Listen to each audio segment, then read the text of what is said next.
that it becomes a measure of their own way of thinking and the complexities of their own thoughts and feelings.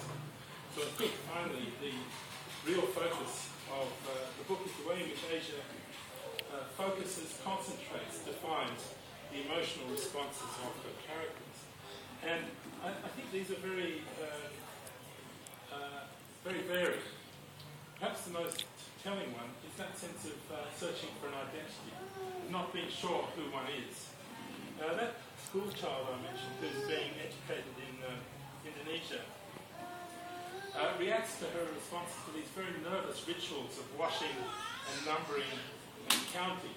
And then she says of herself, I am a nobody and a somebody and everything else in between, all at the same time. This is because she's been brought up overseas in a number of different countries. She is everybody and nobody at the same time. So that's the kind of ground note, that sense of a search for identity. But on top of that, all around it, there are these other different responses.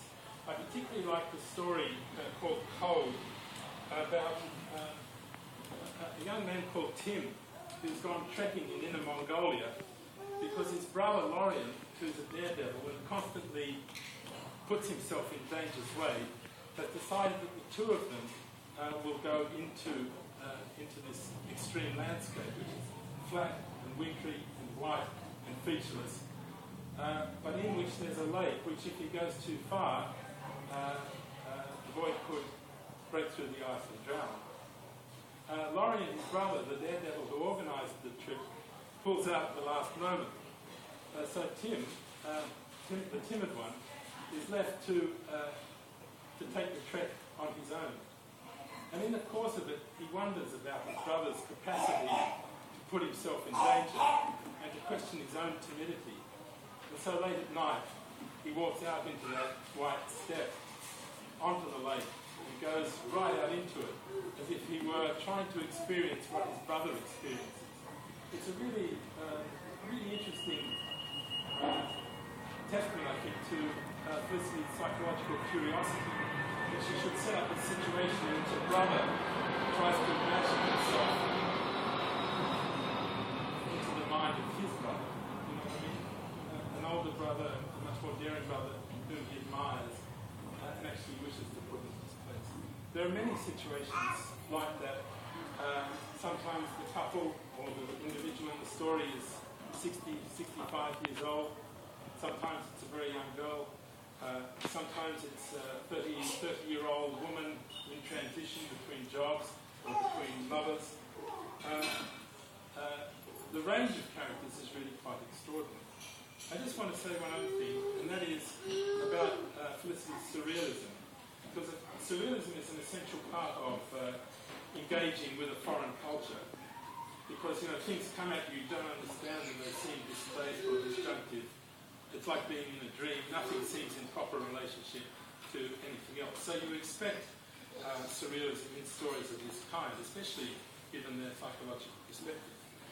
But what you don't expect, and what Felicity gives you, is the humour, the irony that goes with this sort of surrealistic enhancement. And there's a wonderful story in here called Falling in Macau, which I recommend to you.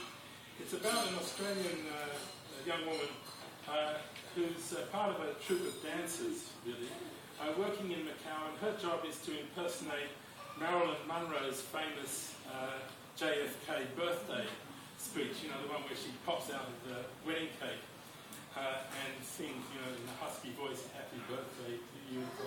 So this is her job, to be Marilyn Monroe.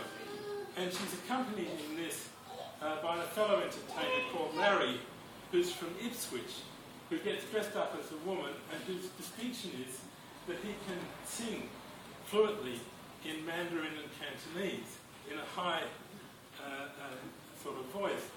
So you've got these two Australians dressed up, impersonating other characters in Macau and feeling most themselves in these disguises, while all the while gamblers from a casino across the road are throwing themselves off the top of the high building, the casino building, in despair of having lost money. So it's a kind of counterpoint between impersonation on the one side and comically handled suicidal despair on the other, as people keep falling past the window. And she says of herself, Miss Marilyn, she felt most of herself in this kind of routine. Because of course Marilyn Monroe was herself a provincial, Norma Jean, so this girl from provincial Australia feels most at home when she's overseas, acting in the persona of someone else. So it's like her life goes on outside.